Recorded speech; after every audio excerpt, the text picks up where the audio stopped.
আসন্ন 2027 ওয়ানডে বিশ্বকাপকে সামনে রেখে ফিল সিমন্সের সঙ্গে চুক্তি নবায়ন করেছে Bangladesh cricket board BCB.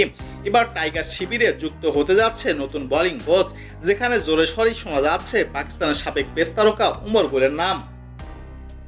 Bangladesh জাতীয় দলের বর্তমান বোলিং কোচ অ্যান্ড্রে অ্যাডামসের সঙ্গে 1 বছরের চুক্তি এখনও বাকি, কিন্তু তার পারফরমেন্সে অসন্তুষ্ট প্রকাশ করেছে বাংলাদেশ ক্রিকেট বোর্ড বিসিবি।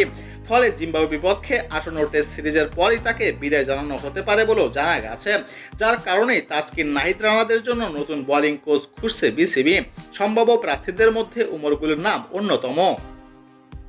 এই বিষয়ে পাকিস্তানের একটি স্থানীয় সংবাদ মাধ্যমে গুল বলেন, আমাদের মধ্যে যোগাযোগ রয়েছে, কিন্তু এখনও কোনো কিছু নিশ্চিত নয়।